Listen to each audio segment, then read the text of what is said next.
E pra mim é muito ruim, assim, como profissional, demorar pra ver resultados.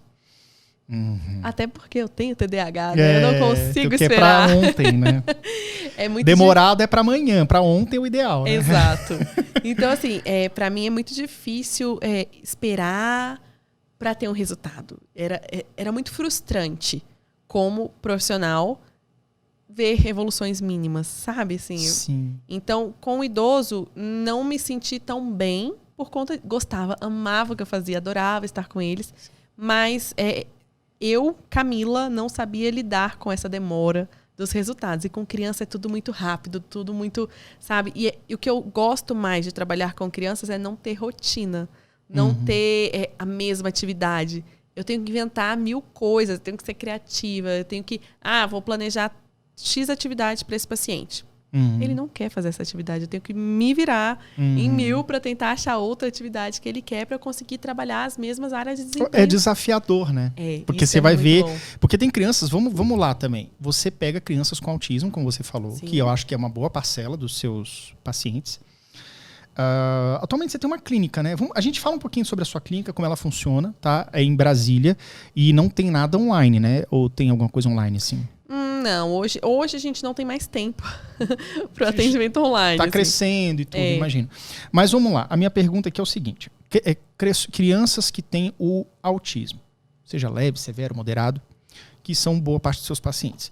Essas crianças, elas têm mais dificuldade mais sensorial do que motor? Não necessariamente. Não necessariamente, você vai falar um pouco sobre isso. E qual que é o desafio, assim? O que você sente que é um pouco mais desafiante? E aí eu te adianto aí, pessoal, você que está assistindo aí a live, manda pergunta aí no chat, tá?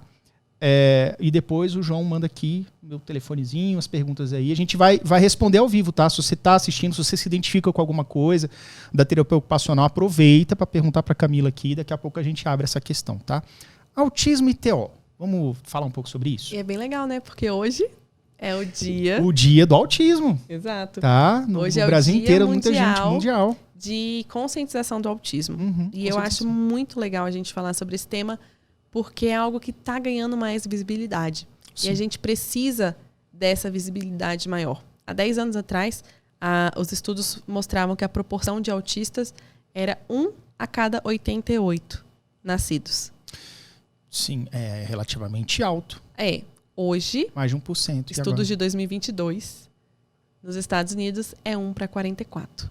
Nossa, então dobrou, chega a 4%, talvez. Isso, pouco então menos de 5%. É algo que está mais frequente. Então, em todas as escolas hoje, teremos crianças autistas. E a gente precisa lutar para que essa inclusão seja, de fato, eficiente para essa criança aprender. As crianças com autismo, as pessoas com autismo, elas têm dificuldade na sua participação social.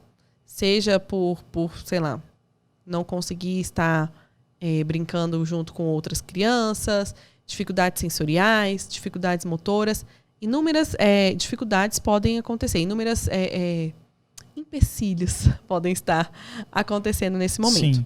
E aí, a TO entra nessa parte de ajudar essa criança a se entender e entender o meio em que ela está inserida. E trabalhar completamente a inclusão. Dentro das escolas, hoje, a gente precisa de muito, muito, muito desse conhecimento, né?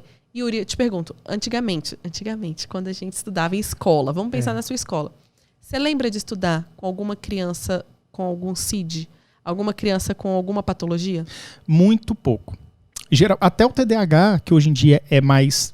as pessoas já manjam mais que pode ter um sintoma ali e tudo.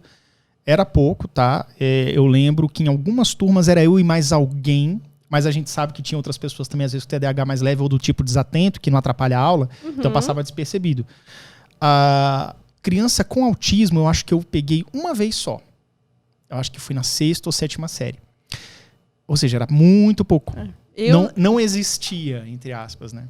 Eles não estavam inseridos. E isso é o que eu mais luto hoje. Lugar do autista é onde ele quiser, entendeu? E o mundo que se vire para se adaptar. Porque não dá para esconder. Antigamente, vamos pensar na minha mãe, na época da minha mãe, lá em 1960. 60. Sim. 1960. Por ali. as crianças com deficiência, elas eram escondidas, sabe? Elas eram colocadas dentro de casa. Isso eu tenho na minha família.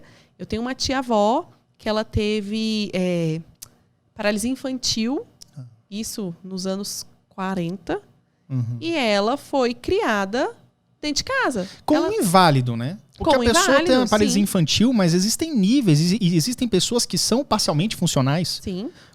A paralisia, inclusive, essa paralisia que você falou, o nome completo dela, é a paralisia... Infantil, isso. Ela geralmente é de nascença, né? Na verdade, foi uma doença que pega no comecinho. A gente tem as vacinas hoje, né? Justamente a BCG por conta disso. E tudo. E aí ela teve isso. Na época não existia essas vacinas. E ela teve isso. E ela foi criada dentro de casa, sabe? Ela foi criada escondida. Ninguém podia falar dessa tia deficiente. Ninguém podia mencionar o nome dessa tia deficiente. Ela nunca foi para a escola. Ela nunca foi alfabetizada. Então, assim, isso era muito comum nos anos 40, 50, 60. Depois disso, começou a ter mais visibilidade. E hoje, a luta pela visibilidade das pessoas com deficiência é algo muito importante que a gente precisa dar voz. Eu não tenho deficiência e eu não posso ser porta-voz dessa população. Mas eu estou aqui para mostrar que essa população existe e que a gente precisa divulgar, a gente precisa dar mais credibilidade para as pessoas com deficiência. Porque mesmo sendo pessoas com deficiência, elas fazem tudo, elas podem estar onde elas quiserem, sabe? Eu tenho uma grande amiga que ela é estilista de noivas e ela, com 4 anos de idade, ela foi queimada viva dentro de casa e ela perdeu as mãos e os pés. E ela é estilista de noivas. Ela que fez o meu vestido de casamento. E ela não tem as mãos, sabe? E assim, a primeira coisa que as pessoas olham mas você faz esses vestidos maravilhosos e você não tem mão? Nossa, imagina se você tivesse. Cara, isso é muito capacitista, sabe? A gente precisa muito... mudar a mentalidade. E isso é algo que aos poucos a gente vai conquistando, sabe? Aos poucos as pessoas vão mudando essa mentalidade capacitista porque a gente foi criada dessa forma. Antes eu achava que eu não tinha preconceitos nenhum. Falava, não, gente, tá tudo certo, eu não tenho preconceitos. Só que inúmeras vezes eu me peguei com pensamentos capacitistas, sabe? De falar assim, nossa, mas ele consegue mesmo, você não quer ajuda? E não, ele consegue, sabe? Ele tá se virando, ele vai, assim como eu me viro para fazer um monte de coisa. Então a gente precisa mudar muito essa mentalidade capacitista, toda essa ideia de que eles não conseguem ou que eles precisam ser escondidos. E não, sabe? É mostrar, dar visibilidade. E se a gente não fizer isso, as escolas não vão aprender a incluir. As crianças, a gente começa a inclusão lá de maternal. As crianças aprendendo sobre as diferenças e que tudo bem ser normal. Que não ser igual... É normal. É normal. Ninguém é igual, cara. Ninguém é igual. E o autismo é muito isso, da neurodiversidade. Não é uma doença. Não tem cura. Não tem como eu falar pra você, curei o autismo. Não existe. Não é uma doença. Doença a gente cura dor de cabeça. A gente cura dor de garganta. A gente cura, sei lá... A gente cura doença. Neurodiversidade é uma maneira diferente que o cérebro funciona. Então, a gente precisa ampliar essas informações sobre neurodiversidade.